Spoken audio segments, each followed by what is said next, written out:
नमस्कार, मैं हूं आपके साथ मयंक। आज 28 तारीख है और ईद के मौके पर ईरान ने लिया है बड़ा बदला। ईरान ने बैलिस्टिक मिसाइल्स और बड़े ड्रोन अटैक में कुवैत में अमेरिका के बेस को तबाह कर दिया है। जो खबरें इस वक्त आ रही हैं, ईरान की तरफ से बैलिस्टिक मिसाइल्स फायर की गई, कई ड्रोन्स फायर किए गए और जिन्होंने हिट किया है कुवैत में अमेरिका के बेस को। और खबरें जो आ रही हैं उसके मुताबिक अमेरिका के बेस को भारी नुकसान पहुंचा है। वहां की तस्वीरें भी सामने आ रही हैं जिसमें धुआं दिखाई दे रहा है, आग की लपटें दिखाई दे रही हैं। और जिस तरह से हमला किया गया उससे यह लगता है कि ईरान ने अपनी बैलिस्टिक मिसाइल से यह हमला किया। देखिए, करीब 1000 किलोमीटर के आसपास का डिस्टेंस है, थोड़ा सा ज्यादा 1000 किलोमीटर से ईरान से अगर हम कुवैत का डिस्टेंस देखें जहां पर ये हमले हुए हैं, बैलिस्टिक मिसाइल से ये अटैक किया गया। क्योंकि जिस सटीक निशाने से ये अटैक हुआ, डिफेंस सिस्टम नहीं रोक पाए। बीच में अमेरिका के कई जहाज खड़े हुए हैं, चाहते तो इसे रोकने की कोशिश कर सकते थे लेकिन वो नहीं रोक पाए। कुवैत का डिफेंस सिस्टम भी मिसाइल्स को नहीं रोक पाया। इसका मतलब ये बैलिस्टिक मिसाइल थी। और जो खबरें आ रही हैं उसके मुताबिक खैबर शिकन मिसाइल से ये हमले किए गए।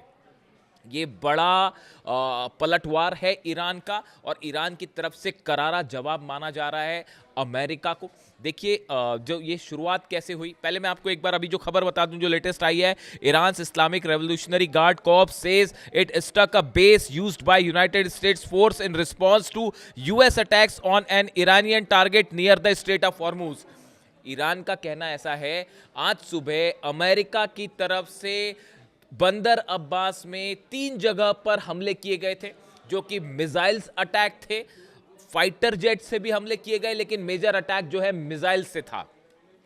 ईरान का कहना यह है कि ये हमले कुवैत से किए गए थे, कुवैत के बेस से मिसाइल्स फायर की गई थी। देखिए, मैंने अपने पिछले वीडियो में आपको कहा था कि 3 अरब देश हैं। जो हम पिछले हमले की बात करें जो 3 दिन पहले ईरान को निशाना बनाया गया, उसमें इस तरह की खबरें थी कि अरब देशों के 3 बेसेस का इस्तेमाल हुआ है। और मैंने आपको ये बात भी कही थी कि देखिए, अब ये बात छिपती नहीं है। चाइना के सैटेलाइट, रूस के सैटेलाइट तुरंत इस बात को पता लगा लेते हैं कि कहां से मिसाइल्स फायर हुई। आज सुबह जो अमेरिका ने हमला किया बंदर अब्बास में, उसमें जो मिसाइल्स फायर की गई वो बताया जा रहा है कुवैत से फायर की गई। बिना देर गवाए आईआरजीसी ने, ईरान की सेना ने फौरन काउंटर स्ट्राइक लॉन्च की है और अमेरिका का बेस तबाह है, जो इस समय की खबरें आ रही हैं। देखिए, आज सुबह जो डेवलपमेंट हुआ वो मैं अपने पिछले वीडियो में बता चुका हूं, लेकिन ये अब एक सीरीज शुरू हो गई है जो ये बता रही है कि अब सीज फायर सिर्फ नाम मात्र का रह गया है और बड़ी जंग शुरू होगी ईद से। देखिए, ईद वाला मौका है फिर से और 28 तारीख है। दोनों का बहुत ज़्यादा रिलेवेंस है, इंपॉर्टेंस है, आप खुद समझ सकते हैं। और जंग की शुरुआत मानी जा रही है ये। अब देखिए, आज सुबह क्या हुआ। आज सुबह ये हुआ, अमेरिका का एक ऑयल टैंकर और साथ में 3 वॉरशिप्स थे अमेरिका के, जो स्ट्रेट ऑफ हॉर्मुज को पार करने की कोशिश कर रहे थे। ईरान की तरफ से, आरजीसी की तरफ से वार्निंग दी गई कि आप हमारे एरिया में अंदर आ रहे हैं, बिना परमिशन के अंदर आ रहे हैं, आप रुक जाइए। इन चारों जहाजों के ट्रांसपॉन्डर्स जो थे वो बंद थे, यानी बिना किसी सिग्नल के, बिना किसी इंफॉर्मेशन के इन्होंने स्ट्रेट ऑफ हॉर्मुज को पार करने की कोशिश की, ईरान के वाटर्स में घुसने की कोशिश की। नतीजा ये था, ईरान ने ड्रोन स्ट्राइक करी, ड्रोन लॉन्च किए। उसके बाद अमेरिका ने अपना डिफेंस सिस्टम से जो है वो कुछ ड्रोन को मार गिराया, लेकिन बताया जा रहा है कि कुछ ड्रोन्स ने अमेरिका के उस ऑयल टैंकर को भी हिट किया जो यहां से पार करने की कोशिश कर रहा था। नतीजा यह हुआ, हॉर्मुज में जबरदस्त गोलाबारी शुरू हुई और इसी दौरान अमेरिका की तरफ से मिसाइल लॉन्च किए गए बंदर अब्बास में नेवल बेसिस पे। अमेरिका का कहना है हमने उन नेवल बेसिस को निशाना बनाया है जहां से ईरान के ड्रोन्स टेक ऑफ करते हैं। वहां पर नुकसान की खबरें आई बंदर अब्बास में, जो है वो सुबह सुबह, बल्कि रात को ही कहिए, जो है वो धमाके की खबरें आई, आग लगने की खबरें आई, जो कि काफ़ी दूर तक आवाज़ सुनाई दी। बड़ा अटैक था, मिलिट्री बेस था, इनफैक्ट नेवी बेस था ईरान का, जिस पर यह हमला हुआ। उसके फौरन बाद ईरान की तरफ से मिसाइल्स लॉन्च कर दी गई, ना सिर्फ अमेरिका के जहाज़ों पर, अमेरिका के ड्रोन्स पर, बल्कि उस जगह पर कुवैत में जहां से मिसाइल फायर की गई थी। और अब बड़े नुकसान की खबर आ रही है। देखिए, इसके अलावा जो इस वक्त खबरें हैं, अमेरिका ने एक बार फिर बताया जा रहा है कि ईरान के कुछ ठिकानों पर इस समय जब मैं आपसे बात कर रहा हूं मिसाइल लॉन्च की हैं। अभी उसके बारे में डिटेल्स आना बचा है। थोड़ा वक्त लगेगा सामने आने में डिटेल्स क्या है, लेकिन आप ये मान के चलिए कि ज़बरदस्त एस्केलेशन हो रहा है। पूरे हॉर्मूज में ईरान अमेरिका आमने सामने हैं और ये हालात एक बार फिर तेज़ी से बिगड़ते जा रहे हैं। अब देखिए इसमें दो तीन इसके पीछे की जो एस्पेक्ट, अच्छा एक बहुत बड़ी खबर ये भी है, जो इन्फॉर्मेशन आ रही है, जो मेरी जानकारियाँ कह रही हैं, यूएई को लेकर एक बार फिर सवाल खड़े हो गए हैं और ये इस तरह की खबरें हैं कि ईरान की तरफ से यूएई पर भी अटैक हो सकता है। देखिए ये मैंने आपको कहा था 3 अरब देशों से मिसाइल्स फायर की गई हैं। अब वो 3 अरब देश, मैं नाम नहीं लूँगा, एक कुवैत जो है वो सामने आ चुका है। ईरान ने खुद हमला करके बता दिया वहाँ पर कि कुवैत से मिसाइल्स फायर की गई थी। 2 और देश कौन से हैं अरब के जहाँ पर इस्तेमाल किया गया पिछले हमले में, और क्या आज के हमले में भी किसी का इस्तेमाल था? ईरान की तरफ से अगर स्ट्राइक होगी तो वो बात खुद ही सामने आ जाएगी। लेकिन फिलहाल यूएई को लेकर ज़बरदस्त अलर्ट है और बताया जा रहा है कि यूएई पे कभी भी जो है ईरान की तरफ से हमला हो सकता है। इस पर थोड़ा सा नज़र रखने की ज़रूरत है। देखिए कल हुआ क्या, इन हमलों के पीछे की कहानी भी समझिए। कैंप डेविड अमेरिका में एक बड़ी बैठक होती है जहां पर डोनाल्ड ट्रंप अपनी पूरी कैबिनेट के साथ मीटिंग करते हैं। तमाम मंत्री शामिल थे, वॉर एक्सपर्ट्स शामिल थे, सबके साथ एक बड़ी मीटिंग हुई। इस मीटिंग में चर्चा हुई कि अब ईरान का क्या करना है, क्या किया जाए, डील की जाए, आगे बढ़ा जाए, क्या किया जाए।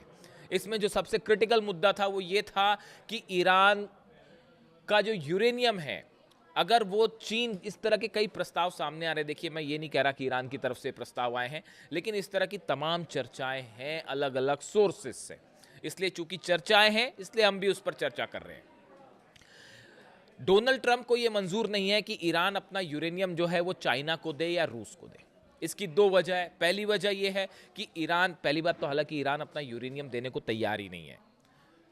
तो मुस्तफा खामेनी साहब ने साफ ये कह दिया है कि ईरान का यूरेनियम किसी सूरत में ईरान के बाहर नहीं जाएगा।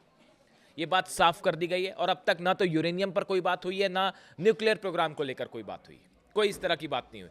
लेकिन चूंकि पुतिन की तरफ से ये ऑफर आया इस तरह का कि हम आपका यूरेनियम रखने को तैयार हैं, तो डोनाल्ड ट्रंप को ये दोनों ही स्थिति मंजूर नहीं है कि ईरान अपना यूरेनियम चीन को पहुंचाए या रूस को पहुंचाए। उसकी बड़ी वजह ये होगी कि फिर उसके बाद ये साबित हो जाएगा कि रूस और चीन दोनों अमेरिका से ज़्यादा पावरफुल हैं और वो जो है अमेरिका को ना समझौता करवा पाया और ना ही डील करवा पाया। तो अब ये मदद कर रहे हैं और हमेशा के लिए अमेरिका जो है वो झुकने को मजबूर रहेगा उस देश के पास जिसके पास ईरान का यूरेनियम होगा, उसका अपर हैंड होगा। इस बात से तो इस बैठक में यह तय हुआ कि यूरेनियम को लेकर जो है वो ये प्रस्ताव मंजूर नहीं है कि भाई रूस या ईरान जाए। तो फिर क्या किया जाए? ऐसी सूरत में एक नई बात डोनाल्ड ट्रंप अब कहने लगे कि ईरान के यूरेनियम को ईरान में ही खत्म कर दिया जाए इंटरनेशनल निगरानी में, जो कि एक बड़ा सा ख्याली पुलाव है जिसके बारे में जो संभव होता नहीं दिख रहा है। फिलहाल मेरे को नहीं लगता कि किसी भी मामले में मामला आगे बढ़ेगा। तो अब ये बैठक में ये बात साफ हो गई। लेकिन देखिए इस बैठक के बाद डोनाल्ड ट्रंप का प्रस्ताव आया, डोनाल्ड ट्रंप की तरफ से बयान आया कि हमको फिर से हमला करना पड़ सकता है। यानी मामला फिर से एक बार जंग की तरफ, तमाम कोशिशें हो चुकी। अरब के 5 देशों ने अपनी जबरदस्त माथापच्ची कर ली, चीन की बातें भी आ गई सामने, पाकिस्तान ने भी कोशिश कर ली। अल्टीमेटली मामला यूरेनियम और न्यूक्लियर मुद्दे पर आकर फंस चुका है और वो डील संभव नहीं होगी। बार बार मैं बात कह रहा था कि डील नहीं हो पाएगी और अब हालात वही फिर से बनते दिखाई दे रहे हैं। डील जब तक ईरान तैयार नहीं होगा और रिस्पेक्टफुल पोजीशन में जब तक आप ईरान से डील नहीं करोगे तब तक डील हो ही नहीं सकती।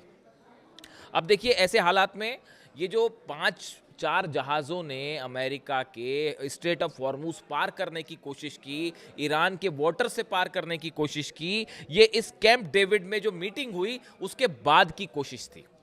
तो क्या ये माना जाए कि अमेरिका स्ट्रेट ऑफ हॉर्मुज में अपने जहाज़ों को ज़बरदस्ती वहाँ से ले जाने की कोशिश कर रहा था, अपनी ताकत दिखाने की कोशिश कर रहा था और नतीजा ये हुआ कि ईरान की तरफ से ड्रोन्स फायर हो गए और वहाँ पर अपना खुद का हाथ जला बैठे, ये वाली बात है वहाँ पर। तो अब कुल मिला के हालात ये है कि स्ट्रेट ऑफ हॉर्मुज में इस समय भयंकर तनाव है।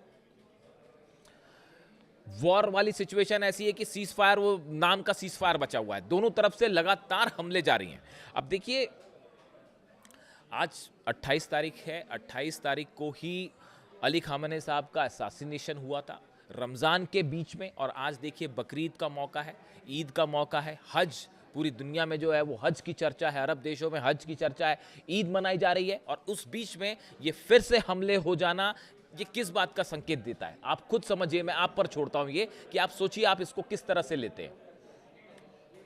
आखिर ईरान, यही बात बार बार ईरान कह रहा है। देखिए एक और खबर आई कल इस तरह से, वो खबरें आपने देखी होगी कि भाई ईरान अपना अमेरिका अपनी फोर्सेस को पीछे हटाए, इस तरह के एक ड्राफ्ट की चर्चा है। लेकिन ये अगर अमेरिका इस ड्राफ्ट को मान लेगा तो ये सीधा सीधा अपनी हार को स्वीकार करने जैसा है अमेरिका के लिए, इसलिए अमेरिका इसके लिए कतई तैयार नहीं होगा। अब डोनाल्ड ट्रंप का बयान आया कि मिड टर्म पोल्स होने हैं नवंबर में, मैं उसको देख के कोई फैसला नहीं करूंगा, जो अमेरिका के लिए सही होगा मैं वही करूंगा। अब हालात ये हैं कि डोनाल्ड ट्रंप दोनों तरफ से फंस गए हैं। अगर अपने फोर्सेस को, जहाजों को पीछे हटाते हैं तो संदेश ये जा रहा है कि अमेरिका जंग हार चुका है। अगर हमला करते हैं तो आपने नतीजा देख लिया, बैलिस्टिक मिसाइल्स जो है वो कुवैत के एयरबेसेस को उड़ा रही हैं। तो आप दोनों तरफ से फंस चुके हैं।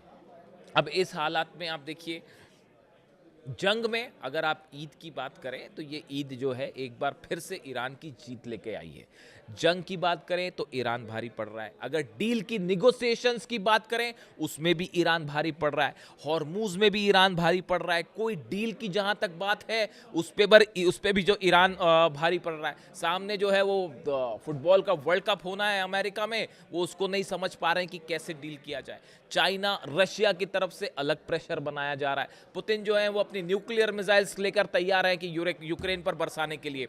इन हालात में अब सिचुएशन ये है, देखिए इसमें यहाँ जो कंक्लूजन निकल के आ रहा है वो ये कि सीज फायर सिर्फ नाम की बात बची हुई है। किसी भी क्षण एक बड़ी जंग छिड़ सकती है। ईरान का स्टैंड साफ है कि अगर हम पर किसी भी तरह के हमले होते हैं उससे बड़ा जवाब दिया जाएगा। किसी भी तरह का अगर हमें डराने धमकाने की कोशिश होती है तो किसी तरह की कोई बातचीत नहीं होगी। यानी हर स्तर पर ईरान अमेरिका पर भारी पड़ रहा है। और अब हालात ये हैं कि एक और अमेरिका का बेस तबाह हो चुका है। हालात पर नजर है, जैसी अगला अपडेट आएगा आप तक पहुंचाऊंगा। वीडियो कैसा लगा कमेंट करके बताइए। और आप सबको एक बार फिर जो है ईद की बहुत बहुत शुभकामनाएं। Thank you so much.